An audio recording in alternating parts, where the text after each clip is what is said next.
For those of you who might not know, my name's Luke. I get the privilege of working with our young adults. I get the privilege of opening the Word and sharing what I think God has for us. And so if you've been with us this fall, you'll remember that we're going through a series called Continuum. It's all about ways we can incrementally grow in our walk with Jesus. And so far, we've covered relationships. We've covered intimacy with Christ, with Pastor Caitlin. We've covered finances with soon-to-be Pastor Scott. And that was great. And for tonight, and for 2 weeks from now, our Interact Night, we're going to be exploring mental health and its intersection with our faith. I just want to be honest up front with you that this is not an easy topic to preach on. This isn't an easy topic to expound on and share about, and for a couple of reasons. I think the first one is that, honestly, it's really outside of my area of study. I'm a pastor. And I've taken a number of pastoral counseling classes at undergraduate, graduate levels. I've read many books, and I've talked to even more people about mental health, but really and truly, I'm not an expert on it. And also, I want to be honest and upfront, I've never personally struggled with really severe mental health or illness, and so it's hard for me to relate. But I believe that God has given us direction, and God speaks about it in the Bible, and I think that it's important to unpack some of these issues for a couple of reasons. The first is really to just destigmatize mental health in the church. I think it's important that we create a community of supportive and understanding people that can come around one another and love one another in the same way that we would love someone if they were struggling with a physical ailment. And so tonight we're going to be exploring the story of a man who struggled with depression, and we're going to pull out some key points. Our story tonight is found in 1 Kings chapter 18 and 19, and it's the story of a man named Elijah. And for those of you who maybe don't know who Elijah is, that's okay. You're going to get a little bit more acquainted with him tonight. The first thing you need to know is he was a prophet. He was a man commissioned by God to speak on God's behalf to the people of Israel. But before we kind of dive into the story of Elijah, I want to just back it up a little bit and give you a little bit of historical context so maybe you can understand where we're coming from tonight. The books of 1st and 2nd Kings is where we find the story of Elijah. And it's in the Old Testament. And what it is, it contains the narrative, the story of the kings of the divided Holy Land. In the north was Israel. And in the south was Judah. Sometimes in church we hear about Judah, we hear about Israel, and it's just kind of nice to get a picture of what we're talking about. The city of Jerusalem was found in the southern land of Judah. Sometimes we think of Jerusalem and think of Israel, but actually in this part of the Bible, Jerusalem is in Judah. And the Sea of Galilee, another sea, another place we hear a lot about, was actually in the north. It was in the kingdom of Israel. Now, before the split, the kingdom was united as one Israel under the reign of King Solomon. And if you know anything about Solomon, he was the wisest king in all of history. But shortly after Solomon came a king named Rehoboam, who had the opportunity to rule this wonderful kingdom of Israel with the same compassion, love, and care that Solomon did. But instead, he listened to his young friends, and he chose to attempt to rule with an iron fist. And stuff went completely sideways for him. The people rebelled, and the kingdom split.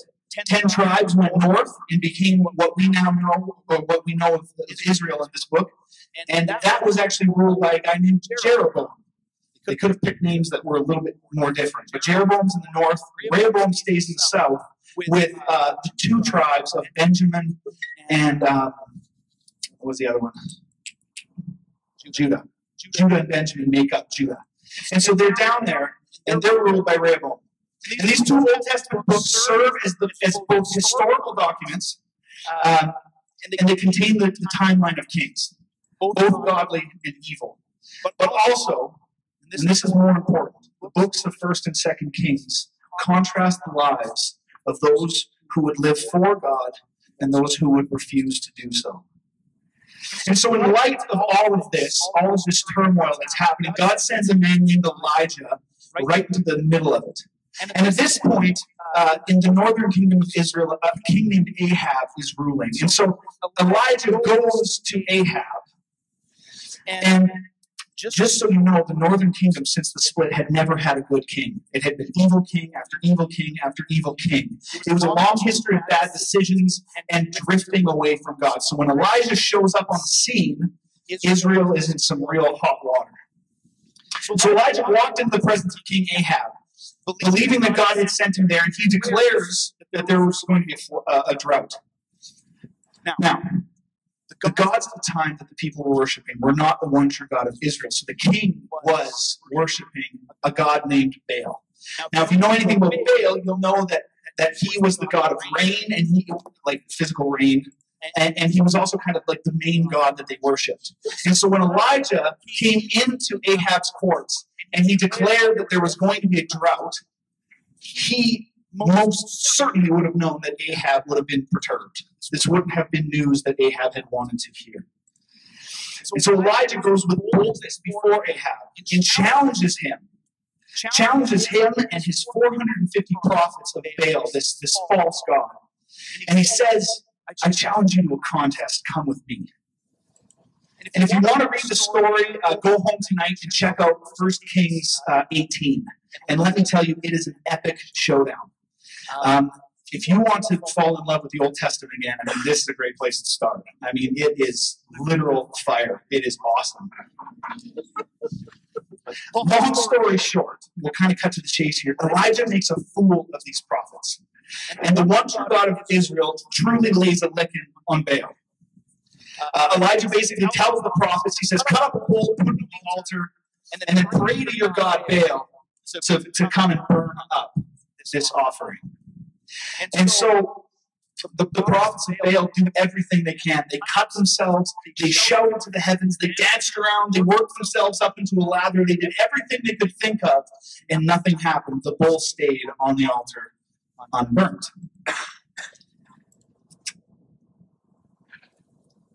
And there are certain times in the Bible that I read about people, and I realize that I could have been in the Bible. Not for like really good reasons. Because Elijah, while this is all happening, he has the audacity to suggest that maybe Baal was in the bathroom relieving himself. And I read that and I was like, I get that. I could have been friends with Elijah. And so Elijah's being like incredibly bold. He's standing in the presence and the power of God, and he's making fun of him. He's saying like, go do it, make it happen. And then Elijah does something even more incredible. It's his turn. So he has his bull cut up and placed on the altar, and then to take it one step further, he says to the people, go, get water, bring huge, and the Bible says 4 big, huge jars, I mean, massive things, and douse it with water. Get everything soaking wet and drenched and dripping. And then Elijah stands back, and he prays a simple prayer. And fire from heaven comes down and burns everything to a crisp. God literally lights it up. And Elijah stands in victory, and then he takes it one step further, and this is where I'm like, Elijah, you lost me here. We could be pals, but then you take it too far. He takes those 450 prophets down to the Kishon Valley, and he kills them all. There was the line. Kind of. Whatever. It's crazy stuff. It's Old Testament stuff. And I love it. And I love it for 2 reasons. The first is that it shows off the power and the glory and the grandeur of God in about the most awesome way possible. Fire descends from the sky and scorches everything. And there's a sermon there about the power that we have and the access we have to God's power today. But that's not where we're going tonight. Because it's the second part of the story that I love so much. It sets the stage to showcase the fragility of humankind. And for our purposes tonight, we're going to focus on that second point. We're going to focus on what it means to be fragile, broken human beings.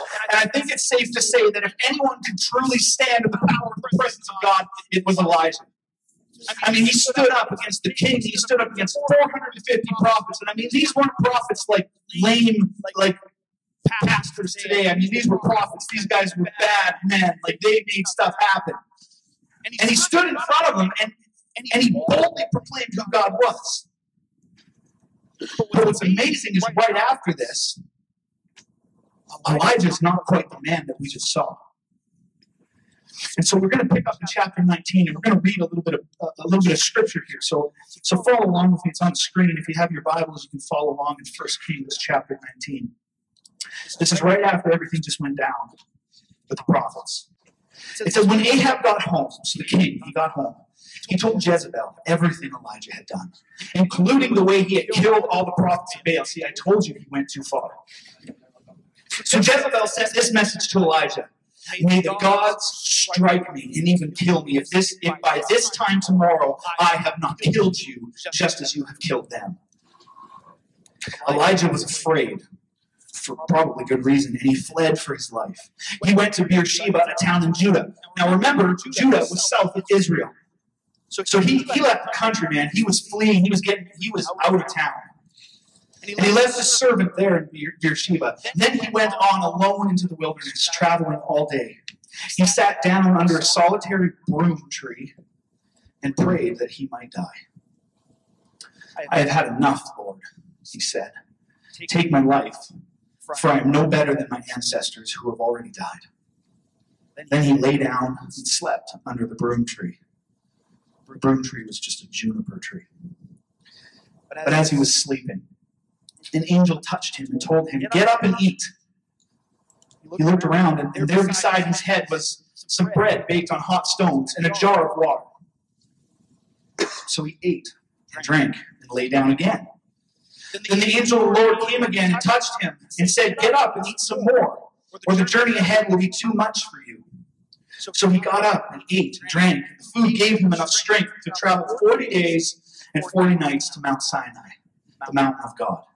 There he came to a cave where he spent the night. And we're going to stop there tonight because I think we need to focus on this portion of Scripture just a little bit. What an incredible change.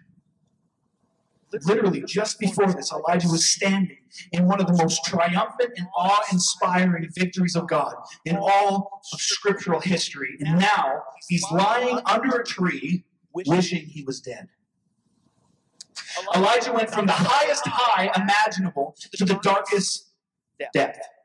Literally praying, actually asking God. And this is not just some, flighty prayer. I mean, this was him earnestly seeking to God, literally take his life from him. And shortly after this, Elijah insists that he's all alone. He claims he's bearing too much weight and that he'd rather be dead than live this life. And so I ask you tonight, have you ever felt that way? Have you ever believed that the world would honestly and truly be better without you? Have you ever believed that you were completely and truly alone, even in a room full of people? Have you ever believed that even though you have experienced the amazing hand of God in your life, that now it's all over and you'll never experience any goodness again? Well, let me tell you, friends, Elijah was right there. And Scripture captures it so raw and real. And what's so interesting is that right after his prayer, right after Elijah says to God, take me, I don't want to live anymore, an angel touched him and told him, get up and eat. He looked around, and there beside his head was some bread baked on hot stones and a jar of water. So he ate and drank and lay down again. Now that might not seem like much, but I want to unpack this a little bit. And there's a couple of really cool things happening here. The first, and this really is important, and this really kind of struck me as amazing as I was studying, was that the Hebrew word used for stones here is only used one other time in all of Scripture. Stones are talked about many times, but they're never used. The only other time that this particular word is used to describe stones is found in Isaiah 6, verse 6, where an angel of God, a seraph, takes a hot coal from the fire, and he touches the lips of Isaiah. In response to Isaiah's expressing his unworthiness to live out the call of God on his life. And this is important because the writer of 1 Kings, I believe, would have undoubtedly been familiar with this passage. Isaiah was written about 150 years before 1 Kings. And I believe that same imagery is used on purpose, because it's used to frame this truth that Elijah felt unworthy for the call that God had placed on his life. And I know that there are people here tonight that can relate to that feeling. We've been told over and over again, since some of us have been in church since we were just wee little ones. And we've been told over and over again that God has a plan and God has a purpose for our life. I've preached those sermons. But yet sometimes we can still feel unworthy of that call. And that's exactly where Elijah felt and found himself. That's exactly where Isaiah found himself. Standing in the presence of an almighty God. Elijah has just come out of one of the most amazing passages of Scripture in the Bible. And yet he still feels unworthy, even though he has seen God work. And the second bit from this passage of Scripture that I find amazing is that it shows us that God gave Elijah things he actually physically needed. Sometimes it's easy to get hyper-spiritual about things.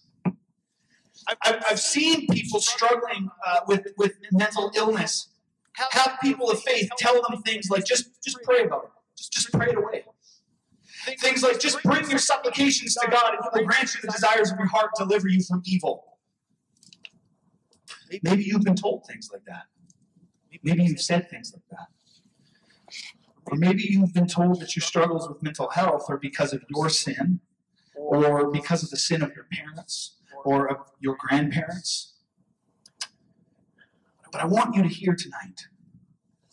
I want you to hear that God can heal you. And God does heal people. But throughout Scripture, we see that God tends to the physical needs of people. It's not just about prayer. It's not just about faith. We see it in the story of the Good Samaritan, where God comes alongside in Luke chapter 10, verses 25 to 37, where he comes and he brings aid to a broken man who's been beaten up and hurt by robbers. He helps him physically. And then when Joseph, in Genesis 45, gives generously to his family that did not deserve it, God works through Joseph to give literal food and things to keep them alive. In Matthew 14, we see the story of the little boy who brings his little lunch to Jesus. And what does Jesus do? He feeds 5,000 people. He feeds them before he teaches them. And the Bible's full of these stories. And so you might be wondering, Luke, why are you saying this? I'm saying it because mental health is real. And it's physical. And because it's a physical ailment, sometimes it requires more than just spiritual medicine. You see, we're blessed to live in the 21st century, where we have access to modern medicine and technologies that can help us live better and more productive lives, healthier. And I know sometimes that we get nostalgic about the old days. I do that too. But it's really hard to argue with the fact that we truly live in the best place and the best time in history. But yet we seem to be struggling more than ever with mental health. And you might say it's because of social media. You might say it's because science is just getting better, and so we're able to diagnose at a faster rate than we ever did before. Maybe you're saying it's because of GMOs in our food. I don't know. But what I know is that whatever it is, it's impossible to ignore that people are struggling today. But I want you to hear that they struggled in biblical times as well. Sometimes we dissociate the Bible from our lives. And the Bible makes reference to many of the emotions that form the basis of struggles with mental health. Things like anxiety, anger, discord, jealousy, envy, lust, dissension, narcissism, impatience, lack of self-control, idolatry, orgies, marital infidelity, gluttony, drunkenness, strife, lying, violence, and a host of others. There are even biblical examples of suicide, including the deaths of Saul, who fell on his own sword, and Judas, who hanged himself. But despite the Bible being full of people who struggled with their mental health, sometimes it's treated as something that we just don't talk about. And it seems that we forget that it requires more than just prayer or faith to overcome. I think more than often we just need real help. And this tonight is where we find our way back to Elijah. Elijah was broken. He was hurting. And he was lost in his own mind. Elijah was struggling with depression. Yeah, someone who just made a threat against his life.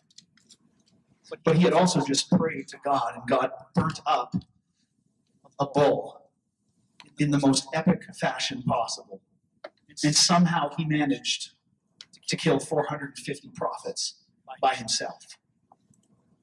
But yet one woman sends a death threat, and it throws him into this chaos? I actually don't think so. I think Elijah was struggling with depression. He appears to be totally worn out, totally fatigued, totally washed up and spit out.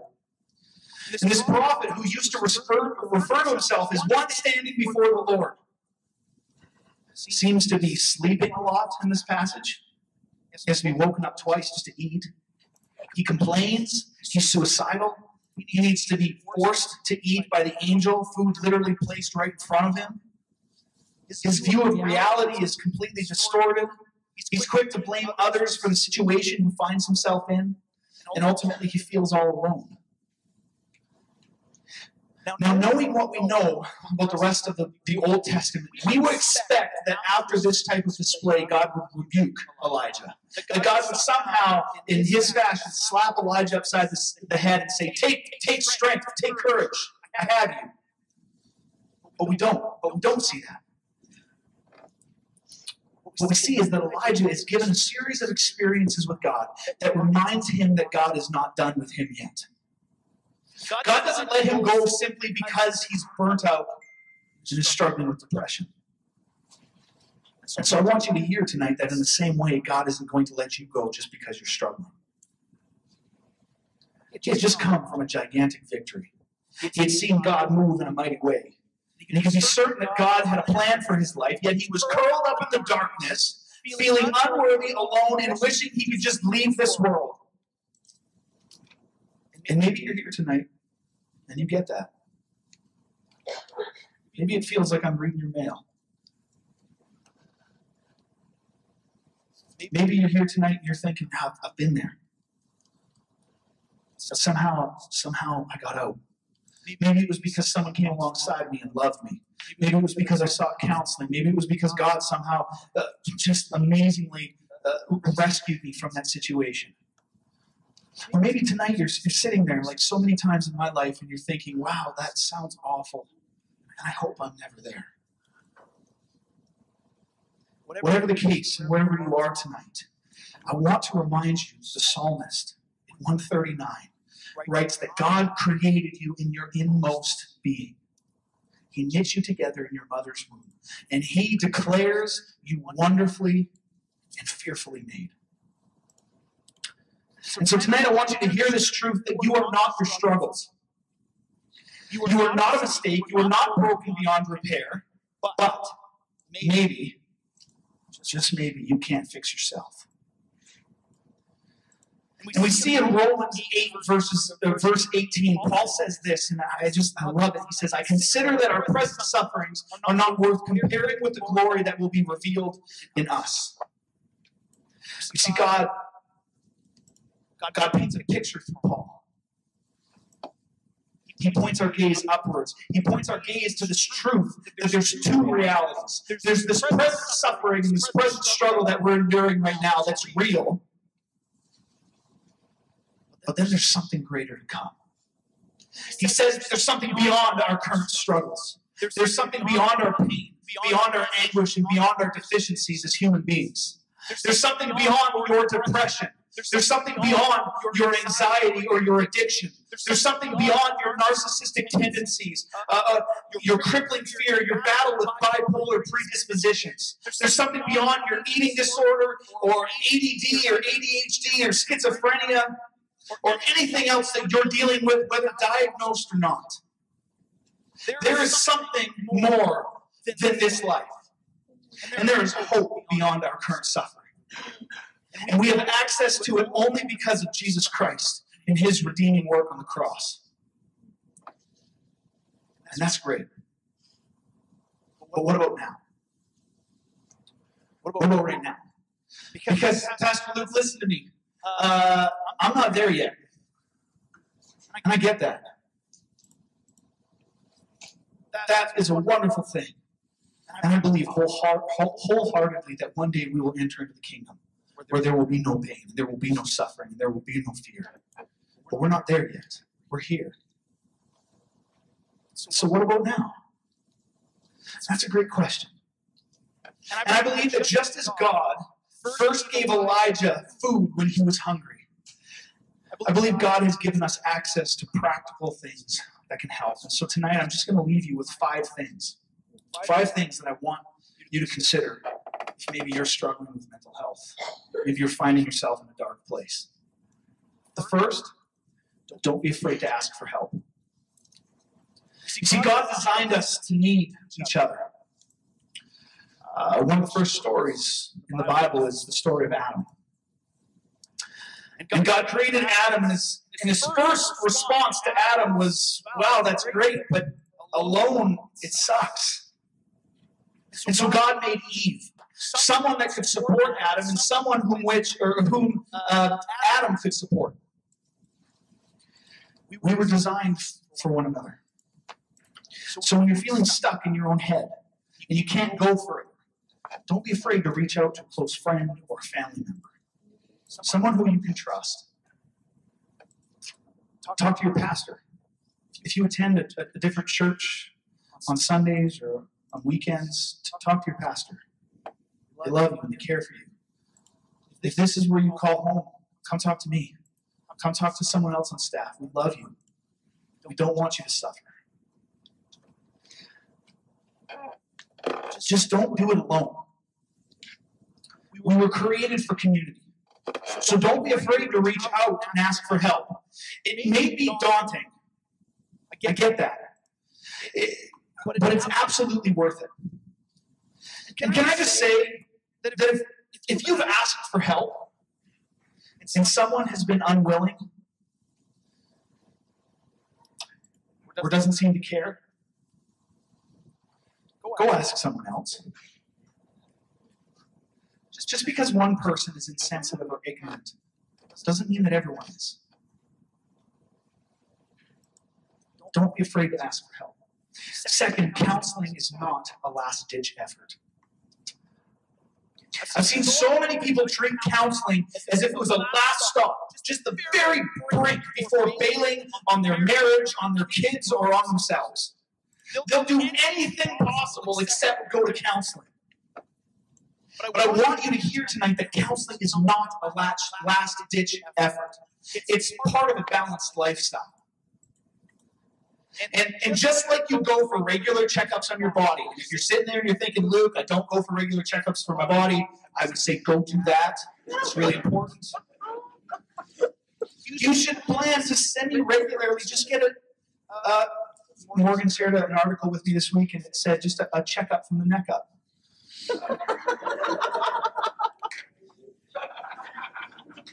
Thanks, Ben. But seriously, can we just agree right now?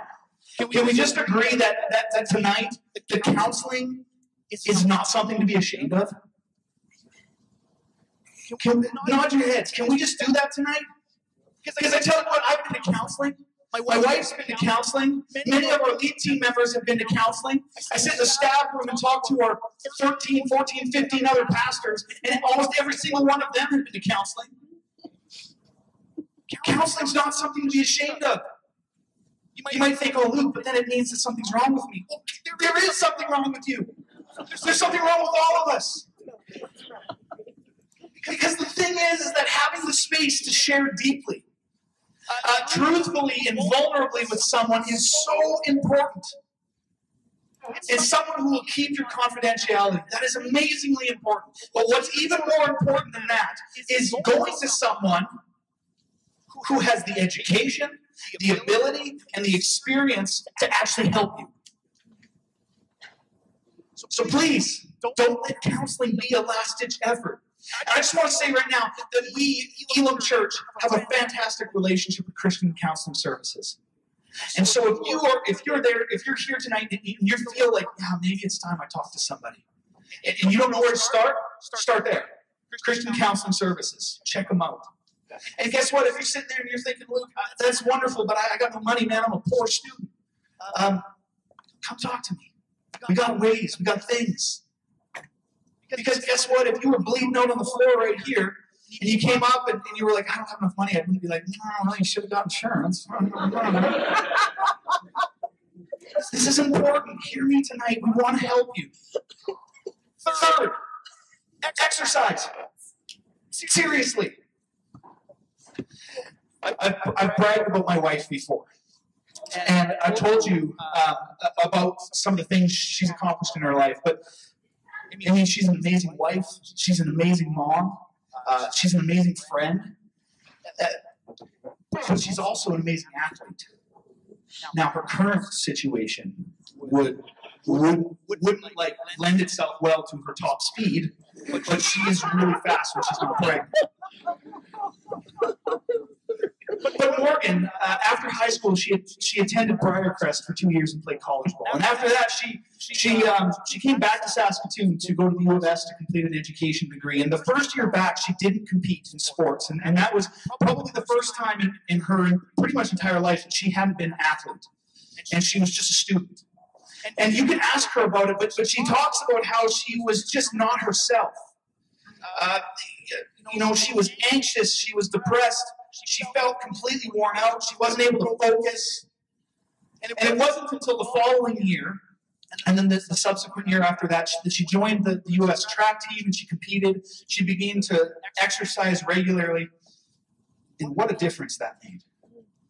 Exercise is so important. And studies have shown time and time again that even the most minimal amount of exercise or movement releases endorphins and can substantially help you feel better. It's science. I mean, it doesn't take much. Go for a 30-minute walk. If that doesn't work, go for a 15-minute walk. Play a game. Join a rec league. Hit the weights and get super yoked.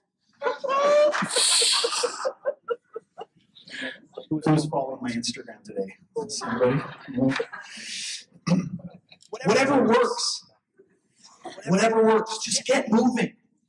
Your body needs it and your mind will thank you for it. I promise you this. And fourth, and I think this is maybe my favorite, stop believing the lie that you're unique. Before you freak out, hear me out. I think we often believe this little thing that we learned when we were a kid, that each of us are snowflakes. We're all so special, and we're all different. No two snowflakes are the same. Well, guess what? Every snowflake is a flake of snow. Think about that. Think about it for a second. Sure, they're shaped a little bit differently, but they share way more in common with each other than they have any differences. Each one is frozen water. Now look to the person sitting beside you. They say to them, we're the same snowflake.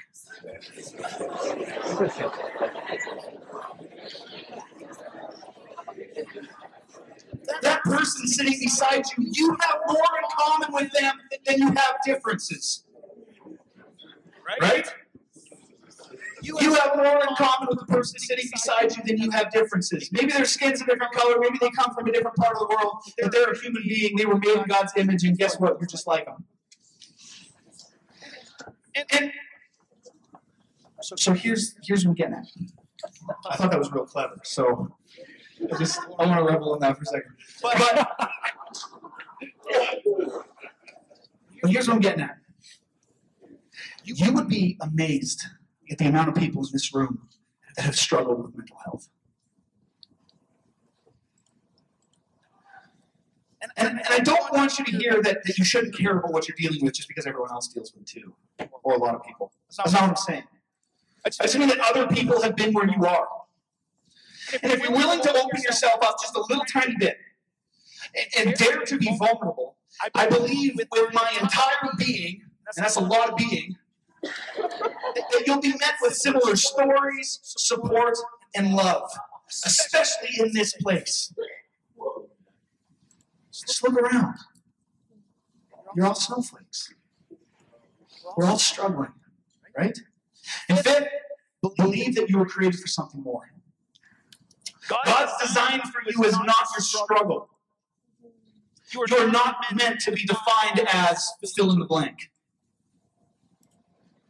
You are not meant to be defined as anxiety or depression or suicidal thoughts. You are not meant to be any of those things. You are defined as a child of God. And when you become one with your Savior, when you start to cling to that truth that there's more to this life than just your current present strugglings, you begin to take on the image of the one who created you. I'm going to ask some of our worship team to come back up tonight. They're going to lead us in a couple of closing songs. And I'm also going to invite the prayer team and members of the lead team to come forward tonight. And just find your way up to the front of the stage here. And tonight, if you want to be prayed for, come on up. We would love the opportunity to pray for you and to pray with you. Because I think that the first place we need to go tonight is before the Father. And as you begin to take steps towards grappling with your mental health and remembering that you are not alone in this struggle, we would love the opportunity to pray with you. And remember tonight, remember to don't be afraid to ask for help. Seek counseling. Exercise. Remember that other people struggle too. And never forget that you were created for so much more than your current struggle. Amen? Please stand with us as we worship.